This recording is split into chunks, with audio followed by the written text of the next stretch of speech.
जय हिंद। आपने सुना होगा किसी फ्लाइट में हॉक्स कॉल करके लोगों को डराया जाता है कि इस फ्लाइट में बम है, जिससे लोगों में अफरा तफरी मच जाती है और बहुत सारी समस्याओं को सामना करना पड़ता है। तो सरकार ने इस प्रकार की समस्याओं से निपटने के लिए एक विधेयक लाई है, जिसे वायुयान विधेयक 2024 कहते हैं। तो चलिए इस वीडियो में हम समझते हैं कि वायुयान विधेयक 2024 क्या है और इसमें और कौन कौन से प्रोविजन किया गया है, और 90 साल पुराना एक्ट जो था एयरक्राफ्ट एक्ट 1934, इसे क्यों छोड़ दिया गया, और इस ये जो अभी का विधेयक है इसे लोकसभा में विरोध भी किया जा रहा है। आखिर क्यों किया जा रहा है, इसको भी हम पूरी डिटेल से इस वीडियो में समझते हैं। तो देखिए, अब हम स्टार्ट करते हैं शुरू से। देखिए, अभी जो रूलिंग पार्टी है बीजेपी, इसका कहना है कि जितने भी कॉलोनियल माइंडसेट की चीज़ें उसको हम हटा कर रहेंगे। जैसे कि देखिए, अंग्रेजों का पुराना जमाना का था संसद भवन, इसे संसद भवन को हटाकर नया संसद भवन का निर्माण किया गया। इसी प्रकार के अंग्रेजों के जमाने का जो कानून था आईपीसी, इसके जगह लाया गया भारतीय न्याय संहिता बीएनएस, और सीआरपीसी के जगह लाया गया भारतीय नागरिक सुरक्षा संहिता बीएनएसए, और इसी प्रकार के जो इंडियन एविडेंस एक्ट था इसके जगह लाया गया भारतीय साक्ष्य अधिनियम बीएसए। मतलब कि इसका अंग्रेजी वर्जन नहीं किया गया, हिंदी में लिखकर इसका एक एक पॉइंट ले लिया गया। भारतीय न्याय संहिता में देखिए, भारतीय से बी लिया गया, न्याय से एन और संहिता से एस। तो इस प्रकार से सरकार ने जितने भी कॉलोनियल माइंडसेट की चीजें उसे लगातार धीरे धीरे किनारा कर रही है। देखिए, ऐसे इसी प्रक्रिया को आगे बढ़ाते हुए सरकार ने सोचा कि जो एयरक्राफ्ट एक्ट था 1934, ये बहुत पुराना हो गया था। समझिए 1934 का अब हम जी रहे हैं 2024 में, तो 90 साल लगभग हो गया था। सरकार ने सोचा कि इस विधेयक को हम समझिए इस मतलब कि ये जो कानून है इसे हम हटाते हैं और एक हम नया कानून लगाते हैं। आप जानेंगे तो समझिए, ये जो एयरक्राफ्ट एक्ट 1934 था इसमें 21 बार संशोधन हो चुका। अब 21 बार संशोधन हो चुका। सरकार ने सोचा इतना संशोधन करने से अच्छा है कि हम एक नया विधेयक लाए। तो ये जो इस प्रकार सरकार ने इसे हटाकर एक नया विधेयक वायुयान विधेयक 2024 ला रही है। अब हम आते हैं वायुयान विधेयक 2024 में। तो देखिए, सबसे पहले हमारे जो केंद्रीय विमान मंत्री है राम मोहन नायडू, इनके द्वारा एक विधेयक लाया गया जिसे वायुयान विधेयक 2024 कहा गया। देखिए, जब ये विधेयक लाया गया था इसे केवल हिंदी में लाया गया, मतलब कि वायुयान विधेयक 2024। इंग्लिश में भी इसे लिखा जाएगा वायुयान विधेयक 2024। इस पर समझिए जो आरएसपी के प्रवक्ता थे प्रेमचंद, इन्होंने समझिए विरोध किया, नहीं इसका इंग्लिश नाम भी होना चाहिए। तो देखिए, फिर इस प्रकार के लोकसभा में बहस होता ही होता है। तो जो है इसका उत्तर ऐसे दिया गया कि जो आईपीसी था इसके जगह जो लाया गया था भारतीय न्याय संहिता। तो इसमें इसका भी इंग्लिश वर्जन नहीं है। भारतीय न्याय संहिता की जगह बी, भारतीय से बी ले लिया, न्याय से एन लिया और संहिता की जगह एस लिया। सरकार ने इस प्रकार के समझिए तर्क देकर इस समस्या को समाधान कर लिया, लेकिन फिर भी अभी भी इस मुद्दा पर बहस हो रहा है। तो ये तो हो गया। अब हम समझते हैं कि ये जो वायुयान विधेयक है इसमें कौन कौन से प्रोविजन किए गए हैं।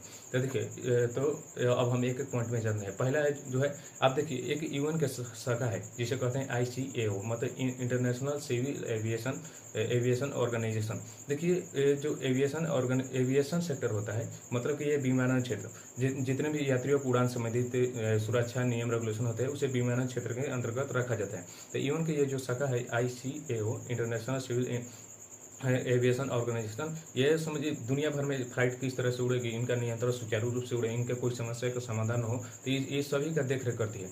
तो देखिए, भारत का ये जो वायुयान विधेयक 2024 है, ये इसमें साफ जो आईसीएओ का नियम है ये इस नियम के अनुरूप है। और जितने भी अभी नागरिक जो हमारे जितने भी लोग फ्लाइट से यात्रा करते हैं उनके समझिए उनके अनुरूप है। मतलब कि पहला पॉइंट इसमें कहा गया है कि आईसीएओ के जितने भी नियम रेगुलेशन है उसके ये अनुरूप होगा। और अभी हमारे जो जितने भी नागरिकों की डिमांड है और अभी की आवश्यकता के अनुसार इस कानून में प्रोविजन किया गया है। तो पहला बात तो ये हो गया। अब हम आगे समझते हैं। देखिए, अब आगे आता है कि इसमें और कौन कौन से प्रोविजन है। तो इसमें कहा गया कि अक्सर आप सुनते होंगे कि फ्लाइट में बम की घटना सुनते होंगे और इसे हाईजैक कर लिया जाता है। तो कोई फ़ोन करता है, हॉक्स कॉल करता है, लोगों के वहाँ पर फ़ोन करता है कि किसी विशेष व्यक्ति के पास फ़ोन करेगा, कहा कि देखो उस फ्लाइट में बम है, तुम मुझे इतना रुपया दो और चुपचाप वहाँ से निकल जाओ, नहीं तो समझिए ये फ्लाइट में समझिए पूरा उड़ने वाला है। इस प्रकार अगर ये बातें अन्य जितने भी उसमें यात्री हैं उनको भी पता चलता है, समझिए वहाँ पर बहुत सारी समस्या उत्पन्न हो जाती है। और समस्या उत्पन्न हो जाती है तो लोगों में अफरा तफरी मच जाती है। अब अफरा तफरी मचेगी, जाहिर सी बात है वहाँ पर असुरक्षा होगा। और इस प्रकार की घटना कौन किया है, तो जो भी इस प्रकार की घटना करेगा उसके लिए समझिए 2 साल की जेल है और 1 करोड़ रुपए का जुर्माना है। तो 2 साल जेल, अगर ऐसे कुछ कंडीशन में समझिए 2 साल का जेल और 1 करोड़ जुर्माना दोनों एक साथ भी हो सकता है। ये देखिए, ये दूसरा पॉइंट होगा। अब हम देखिए तीसरा पॉइंट पर हैं। तीसरा पॉइंट में देखिए कहा गया, तीसरा पॉइंट में कहा गया है कि जो जहाँ पर फ्लाइट उड़ती है, जहाँ पर इसका बेस होता है, उसके 10 किलोमीटर के रेडियस में 10 किलोमीटर के रेडियस में कोई भी व्यक्ति ऐसा नहीं होगा जो कि समझिए मास्क कटेगा या अन्य प्रकार की गंदगी, मतलब कि जितने भी मास्क वाला काम है, मास्क कटने का काम है, गंदगी फैलाने वाला काम है, इस प्रकार की गंदगी कोई भी नहीं फैलाएगा। अगर कोई चुपके चोरी समझिए कोई इस प्रकार की घटनाओं को करता है तो उसके लिए समझिए 3 साल का जेल है और 1 करोड़ रुपए का जुर्माना है। जरूरत पड़ने पर ये दोनों भी हो सकता है। ये तो हो गया तीसरा पॉइंट। अब हम आते हैं चौथे पॉइंट पर। देखिए चौथा पॉइंट इसमें कहा गया है, चौथा पॉइंट ये नागरिकों के लिए बहुत ही फ्रेंडली होगा। कैसे होगा? देखिए जब इस विधेयक को लाया जा रहा था तो इसमें जो विमानन मंत्री थे केंद्रीय, साफ साफ तौर पर कहा था कि ये जो नियम होगा ये ICAO के अनुरूप होगा और अभी जो हमारे नागरिकों की जरूरतें हैं उनके अनुसार होगा। जैसे कि देखिए जितना भी इसका नियम रेगुलेशन होना चाहिए ये सभी ऑन बोर्ड लिखाना चाहिए, क्योंकि ये जो फ्लाइट से यात्रा करते हैं वो थोड़ा हेवी पर्सन होते हैं और उनको समझिए पूरा तरह किसी भी प्रकार सुरक्षा नहीं है। जो भी नियम रेगुलेशन उसे साफ तौर पर लिखो ताकि उनको किसी प्रकार की असुरक्षा ना हो। अब देखिए इसमें कहा गया कि फ्लाइट, अब आप अक्सर सुनते होंगे कि फ्लाइट डिले हो गया, क्यों हो गया, आखिर कितनी देर तक हुआ। अगर इसको समझिए पूरी तरह से नागरिकों को जितने भी यात्री हैं उनको बताना पड़ेगा। अगर नहीं बताए तो जो भी उसका देख रेख करता है समझिए उसको बहुत ही बड़ा पेनाल्टी लगी।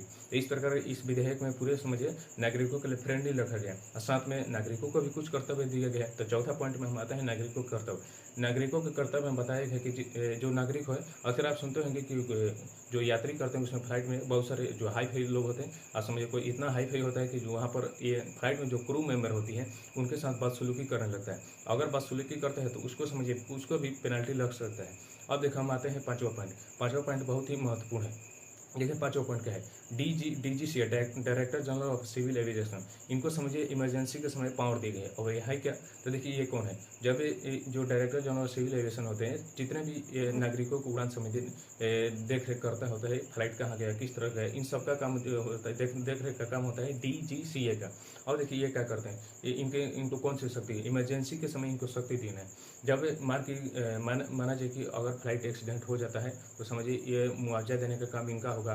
इमरजेंसी के वक्त लोगों को समझिए राहत देने का और जितने भी काम है इमरजेंसी को इनका पावर बढ़ा दी गई। आप पूरी तरह से इनके ऊपर ला दिया गया कि आपको देखिए इतना शक्ति है, या अगर इस प्रकार घोटा है तो आप उनको मुआवजा दीजिए। अन्य प्रकार के जितने भी आपसे बन सके उनको आप करना ही करना है, नहीं करिएगा तो आप पर भी पेनल्टी लग सकता है। तो इस प्रकार था वायुयान विधेयक 2024। तो चलिए अब यह वीडियो यहीं पर समाप्त होता है। मिलते हैं अगले वीडियो में ऐसे ही धमाकेदार वीडियो के साथ, तब तक के लिए जय हिंद।